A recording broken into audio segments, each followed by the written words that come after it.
Good afternoon, ladies and gentlemen. Thank you for being here. Before I get started, I want to welcome, we have a number of local television anchors from different parts of the country joining us today. Welcome to the White House Briefing Room for your daily briefing.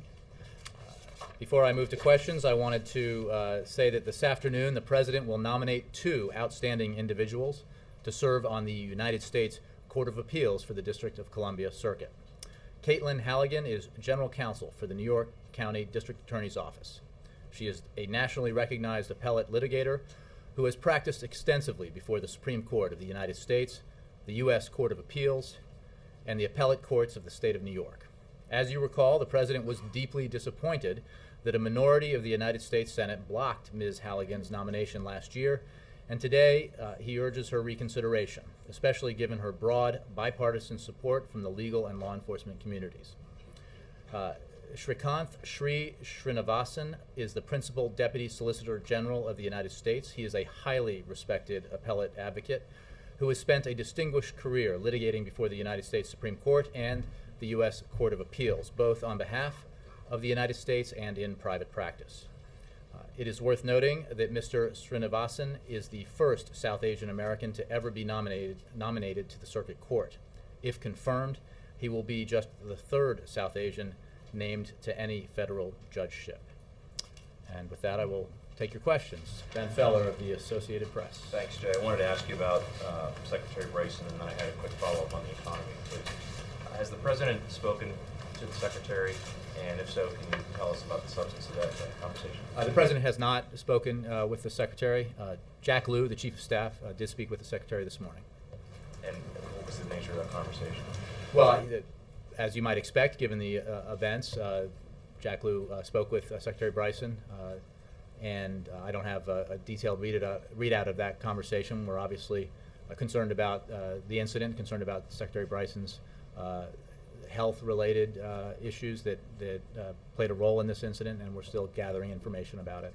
There are a lot of questions, obviously, about what happened. Can you give us even a basic sense of what happened? Well, I would refer you to the Commerce Department for details.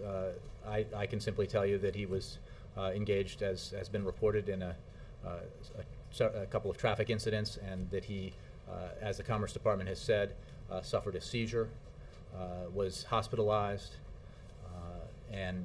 but beyond that, I refer you to Commerce for the details. Can you tell us what the President was aware the Secretary had a medical condition that made him prone to seizures? I have nothing on that for you. I can tell you that the President nominated Secretary Bryson to serve because he felt he was capable of doing the job, and he has been an effective Commerce Secretary since he was confirmed. And one last one on this. Is he, so as the matter stands right now, is the Secretary healthy and fit to serve? Well, I would refer you to the Commerce Department for details on Secretary Bryson and his health, and more details on this incident. Again, we're still in the process of gathering information about it. You understand that this happened. He was alone. He was on private time, not with his security detail. He was hospitalized. So there's more that needs to be learned.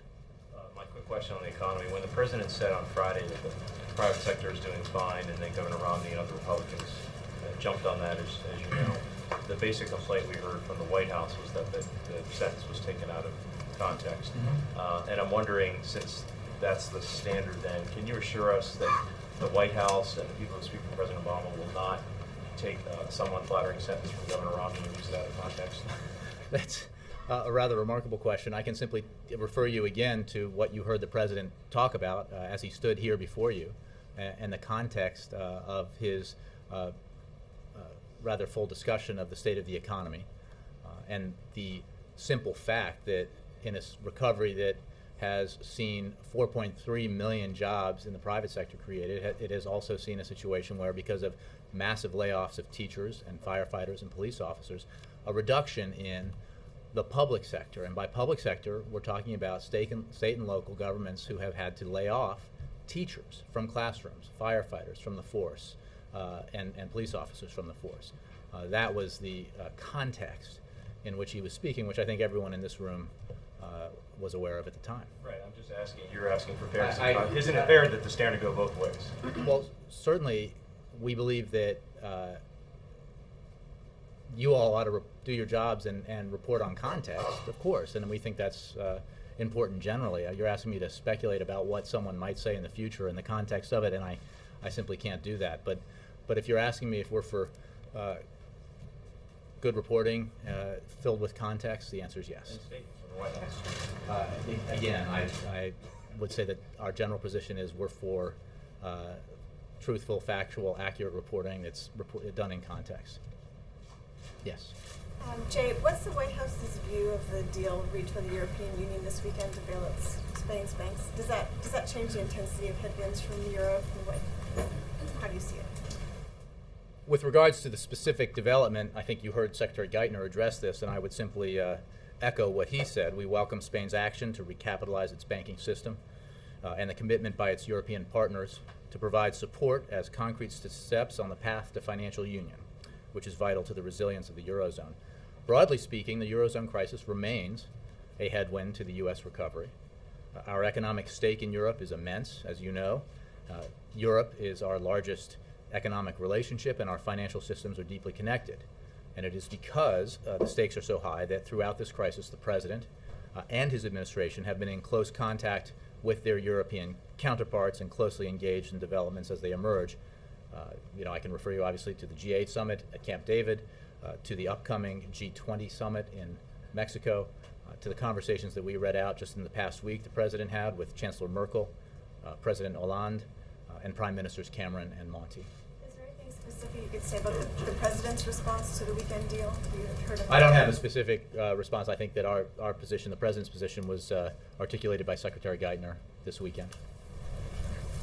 Thank you. Does Jack Lew consider the Secretary Bryson's incident a serious one, 2 car accidents, and any questions about his health?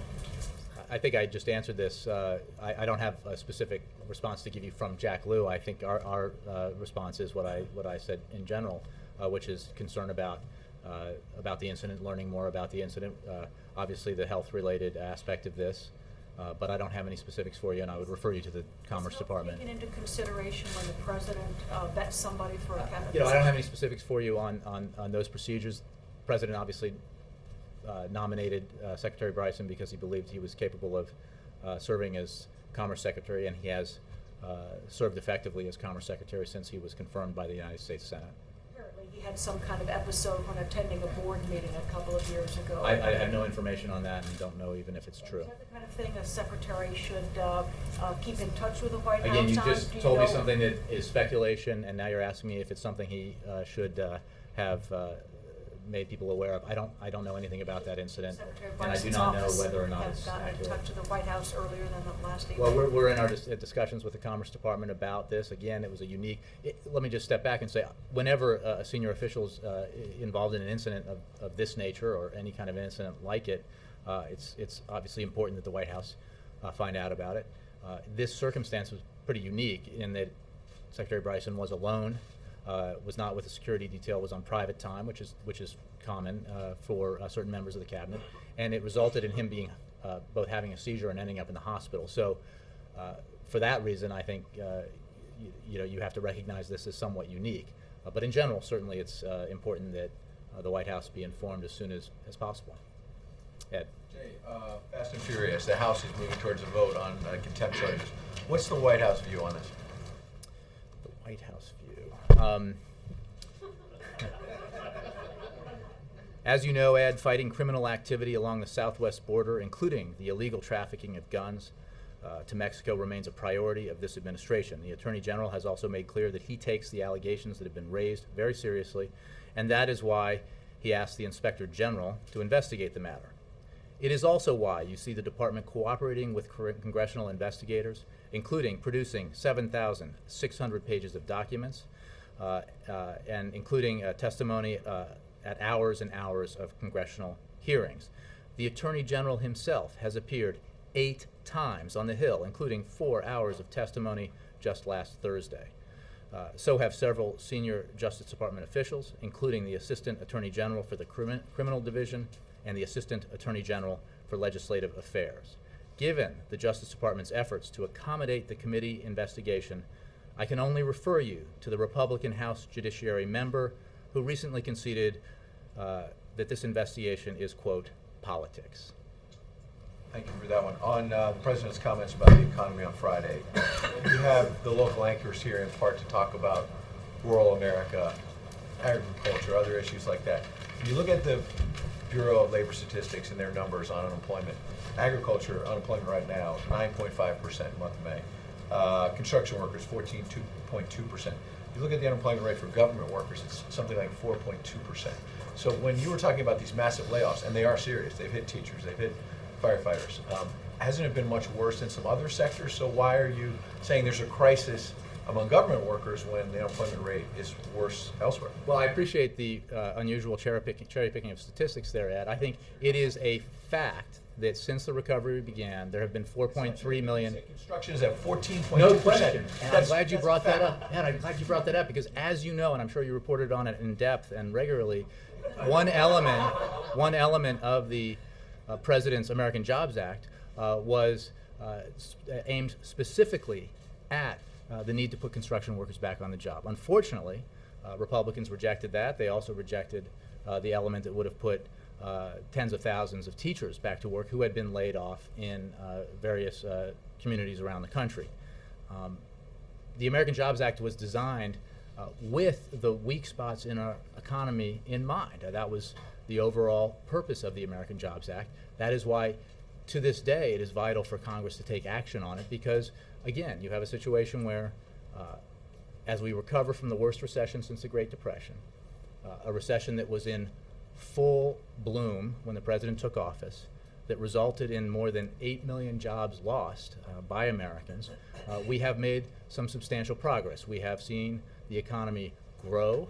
We have seen it produce 4.3 million, or almost 4.3 million private sector jobs. One area where we have seen job loss in that same period is at state and local government level, largely teacher layoffs and police layoffs and firefighter layoffs. We have also seen, because of the housing bubble that burst, construction workers out of work, and that only elucidates the need to take action to put those construction workers back to work, hence the aspect of the American Jobs Act that specifically addressed that weakness in our economy, and the President, you heard, discuss this on Friday. There is still much work that needs to be done. I think that's reflected in the rural report today that the President, the administration released, and it's reflected in the elements that the President talked about Friday. We suffered from the worst economic crisis in everyone's lifetime here in this room. And when the President took office, we knew we were in trouble. We only found out later just how much trouble we were in economically. A situation where the economy shrank by almost 9% in the fourth quarter of 2008, a situation where the President, in the month the President took the oath of office, the economy shed more than 750,000 jobs. So the hole was deep, and filling it back in takes some time, and we've made some progress. There is work to be done, and that's what you heard the President talk about Friday. That's reflected in the rural report, and it will be reflected in every action the President takes as long as he's in office. Margaret. Thanks. United Health Group over the weekend announced what could be very big news, or it could be good or bad depending, I guess, on how you analyze it, which is that even if the Supreme Court strikes down the health care overhaul, they would keep most of the protections, but not the ones covering for the pre-existing illnesses. So I want to ask, what is the White House's overall reaction to United Healthcare's announcement, and are you having discussions with them or with other health providers in terms of anticipating getting ready for Supreme Court action? I'm not aware of any discussions of that nature, and I'm not going to speculate on an outcome that we do not believe will come to pass, because we are confident that the Affordable Care Act is constitutional. So I don't have any comments specifically on that speculative Positive sign that the group, no matter what, is prepared to go forward with all these other elements. Well, Margaret, I think I would simply go back to what I said, which is we believe the Affordable Care Act, which includes numerous provisions that are of great benefit to the American people, is constitutional. There is a great precedent to back up that view, and we'll obviously wait to see what the Supreme Court decides. I want to call on some of the folks who are here visiting us Matt Smith from Green Bay, Wisconsin. See here? Yeah. Speaking of Wisconsin, there's a notion among Republicans, some Democrats, that what happened in the recall last week is a test for November. After analyzing it for a week, what's the administration's position on that when it comes to the policy and I guess the amount of money spent in that election as well? Well, I think my view, our view, is what I expressed last week, which is that this was a unique situation that involved a rematch, if you will, an incumbent governor running again against the same opponent. It was a situation in which the incumbent governor, because of the, I think, the peculiarities of campaign finance rules in Wisconsin, had a 7 or 8 to 1 financial advantage over his opponent, and what you saw was a result pretty similar to the one that you had originally. The president believes strongly that his message about where we have been and how we need to keep moving forward economically will resonate with voters in Wisconsin as it will voters in that region of the country and around the country. So I'm no longer a political analyst. I was once one, but I am no longer.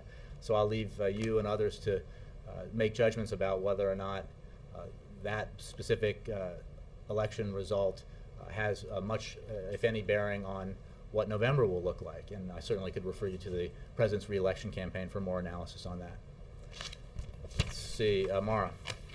After all the events of last week, there have been a new round of calls for the president to lay out more clearly his agenda for a second term and rely less on just trying to convince voters that things are going in the right direction, albeit too slowly. And I'm wondering, where are you in your thinking about a big economic speech or something? Well, I think the president made clear when he stood before you on Friday that what we need to do right now to help this recovery continue, to help the economy grow and help it create jobs now, is not a mystery. We've been at this both as an administration and in negotiations with Congress for a number of years now, since the president took office and amidst the worst recession since the Great Depression. The parameters of the actions that we need to take are pretty clear. We know where the weaknesses are. I referred to some of them in answer to questions from Ed. We have a situation where, despite substantial job growth in the private sector, we still have things we need to do, like the production tax credit, the refinance initiatives the president has taken that will help the private sector grow, will help the economy grow. We need to take measures that will put teachers back in the classroom, which is something that creates a compound benefit. It is good for the teachers, for their families, obviously, that they're employed and they have a job. It is good for the children in those schools that those teachers are back on the job, so that the classrooms are not overcrowded and they're getting the very best education that they can in their school system. And that then is good for the overall economy, because contrary to some commentary, education is an economic issue. In fact, it may be one of the most fundamental economic issues. So, and then again, if I could just mention the need to take action to put construction workers back to work. That's an element of the president's plan. I am sure, and I can assure you, that the president will continue to talk about the things we can do and we need to do on the economy, both the measures that he has proposed in the past that Congress can act on, and the things that we can do in the future. I don't have a preview to give you of future speeches by the president. He believes that we have much work to do. But isn't there danger in focusing on this agenda that you want Congress to pass and they're not going to do it? Doesn't it make the president seem powerless? Look, I think that the public is very much aware of the dynamic that exists in Washington. I mean, I don't know if you, we have had a situation for the past several years where the president has, working with Congress and where he could, using his executive authority, taken significant action to help the economy recover from the worst recession since the Great Depression. There is still much work to be done, and what we have seen in recent months has been a dynamic where this Congress, and I speak obviously mostly of the Republicans in Congress, don't take action simply because the president says it's important. They take action because they are pressured to by the American people, by their constituents. And that was the case when, after great resistance and reluctance, Congress took action to extend the payroll tax cut, and Congress took action to extend unemployment insurance benefits. That was the case in passage of some other bills earlier this year that the President was able to sign into law, and the President believes that pressure from the American people on Congress to act now and not simply to sit on their hands this year because it's an election year will result in some progress because the people demand it. The American people aren't willing to wait until January or after November for their elected leaders to work on their behalf. They expect their leaders to work now on their behalf, and there are things we can and should do now for the economy that will help it grow, will help it create jobs, and the President expects that to happen. Nora. Senator McCain over the weekend accused the Obama administration of intentionally leaking information to enhance Obama's image as a tough guy for re-election. Do you have a response to that? Well, my response is the same as it was last week, which is that is wrong and absurd. The President addressed this himself from this podium on Friday. He takes very seriously the need to protect classified and sensitive information, and that has been his posture since he took office. How can you say unequivocally that it's wrong and absurd? Have you done an internal investigation? I can tell you that this administration, this White House, under the guidance of the President, takes very seriously the need to protect classified and sensitive information, the need to do so for our national security interests, to protect our counterterrorism operations and other operations that are undertaken by our forces and our government. I can point you to the authors of some of the materials that have led to this discussion and what they've said about the fact that they were not directed or provided information by the White House in regard to this, that their work was the product of long investigation and reporting elsewhere. This President, I just would point you to his comments on Friday about his views on this matter. The President says he has zero tolerance for these kinds of leaks. Then why not support a special prosecutor? Again, the President spoke to address this. I addressed it. I think our seriousness about this matter in general, about these matters in general, has been demonstrated while the President's been in office. I would refer you to the Department of Justice and the FBI when it regards questions of matters under investigation or potential investigations.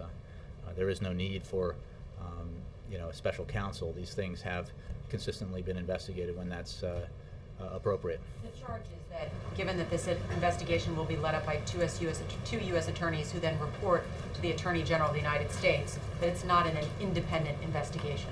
I think there are very capable people in the Department of Justice, and I would refer you to them for that matter. The Attorney General has spoken on this. Let me go again. Kristen Remington from Reno, are you here? Hi. Nevada. I'm so happy to be here. Hi, everyone. Nevada has the highest unemployment rate in the country at 11.7%, highest foreclosure, highest loss of income. We're here, obviously, to learn more about the Rural Economic Report as well. How soon do you think that funding will get to small business owners, and will it really make a difference pulling America out of the recession? Well, I can tell you, broadly speaking, that whether it's the housing situation in Nevada, which hit that state so hard, or the actions that this administration and Congress, working with Congress, can take to help small business, that there's no one single action that will lift different sectors of the economy up after such a terrible recession. This President has signed into law, I believe it's 18 small business tax cuts. He is pushing Congress now as part of his to-do list for Congress to extend the production tax credit, which has assisted small businesses around the country. And we've seen numerous small business owners speak to the need to extend that production tax credit. It directly relates to their capacity to hire more workers and grow their businesses. There are, I think, some positive things going on in the rural economy. Things that have happened as a result of some of the initiatives the President has pushed and Congress has passed, including investments in clean energy, the largest investments in clean energy development in history, that have been of assistance to rural industries, and the president's going to continue to push that. This president's approach to recovering from the Great Recession is much like his approach to our energy challenges. It's an all-of-the-above approach, and he has acted in a number of ways on the need to help homeowners refinance, on the need to provide small businesses the kinds of tax incentives that will get them hiring again, on the need to pass legislation, as was the case in the Recovery Act, and should be the case if Congress were to act, to make sure that teachers aren't laid off, and that policemen and firemen, firefighters are back on the job. So, this is the principal business of this administration and this president, and it will continue to be while he's in office. Yes. On Secretary Bryson, what was the timing of the seizure in relation to the accident? I would refer you, as I've said in the past, to the Department of Commerce for more details. I've been asking them for hours. I just don't have those details for you, so I think I would refer you to the Commerce Department. Can you explain why there seems to be a parsing of, it just seems the Commerce Department is saying he was involved in accidents and he had a seizure, but there's really nothing connecting the dots, and it's really an important point. Well, again, as I've pointed out, there was the Commerce Secretary was alone. He had a seizure. He was involved in an accident. I would refer you to the Commerce Department for more details.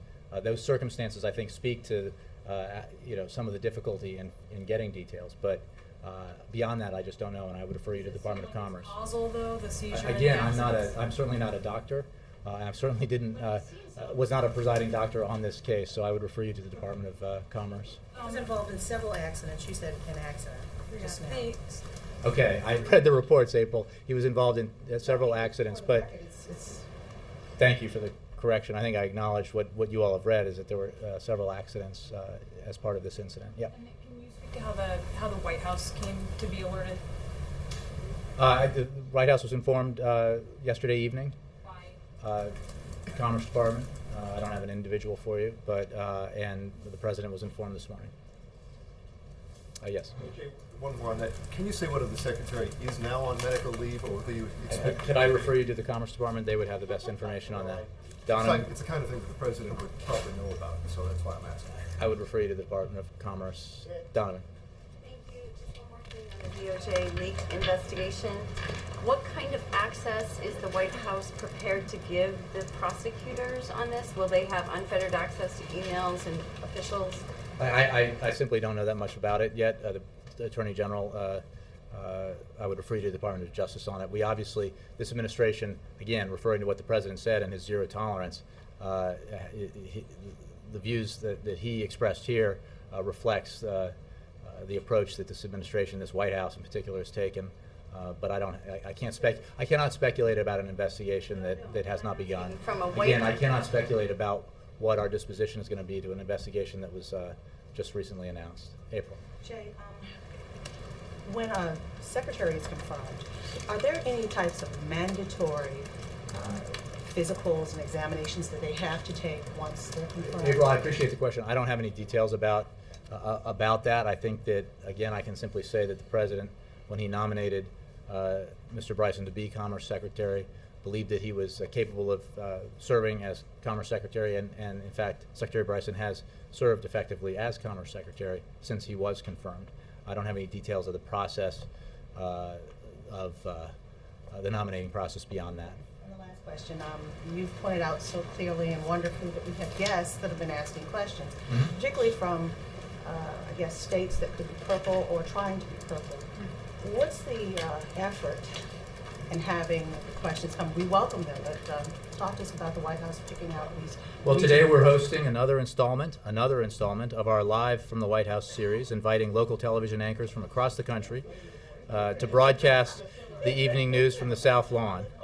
This time we've invited anchors from markets with significant rural populations, so their viewers can hear the President talk about his administration's record of and commitment to investing in rural America. These interviews come as the White House makes two announcements today. One, President Obama announced investments to help rural small businesses expand and hire. Last August at the White House Rural Economic Forum, President Obama announced a new commitment to invest in rural businesses through the Small Business Investment Company program at no cost to taxpayers. Now he is announcing that more than $400 million has already been invested this fiscal year in these businesses through the Small Business Administration's Small Business Investment Company program, and that nearly $2 billion in additional funding will be invested by the end of fiscal year 2016. Secondly, the Council of Economic Advisors, the White House Rural Council, and the Department of Agriculture released a new report which notes progress that has been made in the agricultural economy and details steps the Obama administration has taken to help strengthen the farm economy and support jobs and growth in rural America. Broadly speaking, April, I'll say this is part of a series of that we have undertaken here at the White House to bring local television and other reporters to the White House to talk to the President, because while we believe the White House Press Corps, the National Press Corps, serves a vital role and is an important avenue through which people across America can get their information. The fact is, a lot of Americans get their information from local news, from local television, local newspapers, and the President's very interested in talking to reporters from those outlets. Did they submit their questions to you ahead of time? And how did you know who they were? Well, because we invited them, and I have a list of their names. Did they submit their VOA. questions to you? No, VOA. Thanks, Jay. Oversee just for a second before we get back to that issue. On Pakistan, U.S. negotiators being pulled out. The Pentagon says they may be sent back in at short notice. But why is the whole process of resolving the issue of supply routes in such trouble at this point? It just seems like it's been many weeks since NATO, and there was indications before that. Well, I appreciate the question.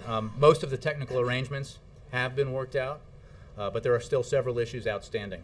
We believe that all can be resolved, and we remain ready to conclude this agreement as soon as Pakistan is ready. So I mean, I think they've been working on this. We saw it as the right move to withdraw those technical consultations have been completed largely, and so it was determined that they could return home. We are ready to send officials back to Islamabad when the Pakistani government is ready to conclude the agreement. And it certainly remains our goal to complete an agreement as soon as possible, and I would note that the Pakistani government has said the same thing.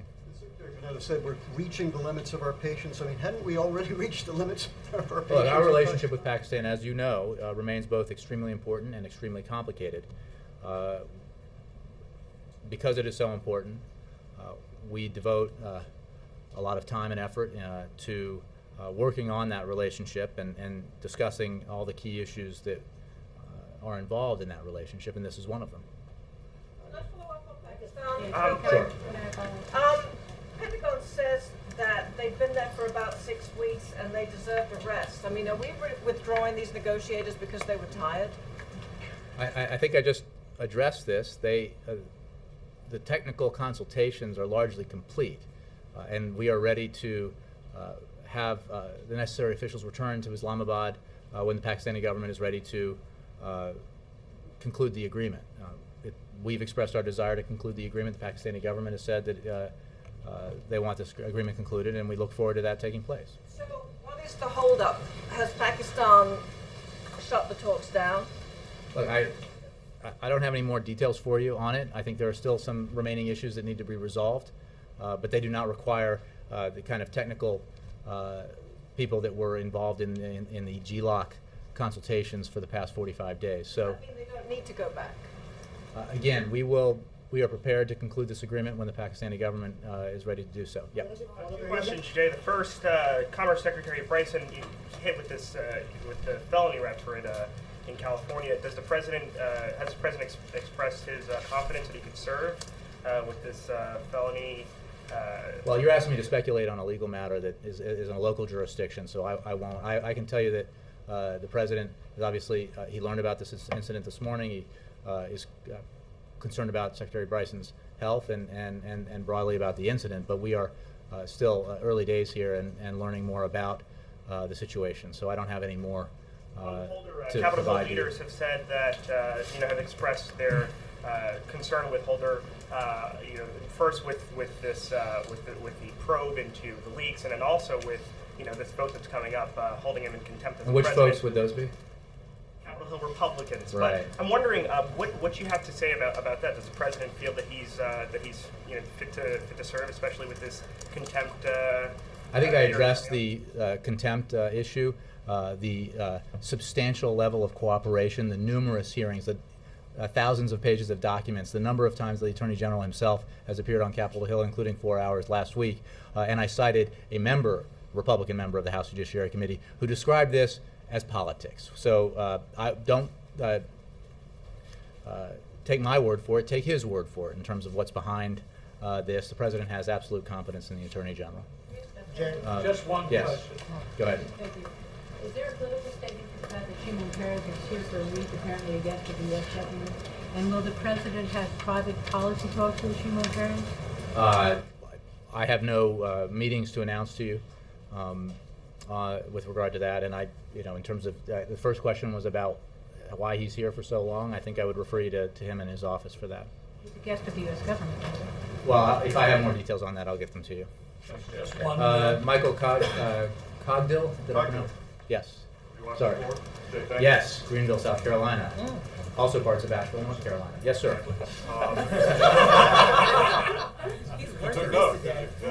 Robert Reich, Jay, has called the Rule Initiative policy miniature, I believe is what his words were. How concerned are you that that particular economist isn't in love with it? Well, we don't develop policies so that economists fall in love with them. We develop policies because we think they're the right actions to take for the issues they're meant to address. So I wasn't aware of that particular comment. The President believes that the actions that he has taken, the actions that he's proposing, are the ones that will help our economy continue to recover, different sectors of our economy to continue to recover, will result in greater growth and greater job creation. Again, we are continuing to emerge from an economic crisis, the likes of which none of us in this room have ever experienced before. And the fact is that 4.3 million jobs have been created over the last 27 months, and it is a measure of how severe the recession was that is not nearly enough. And that's why we need to take further action to help the economy grow and help it create jobs. Thank you, Jay. Thanks very much, y'all.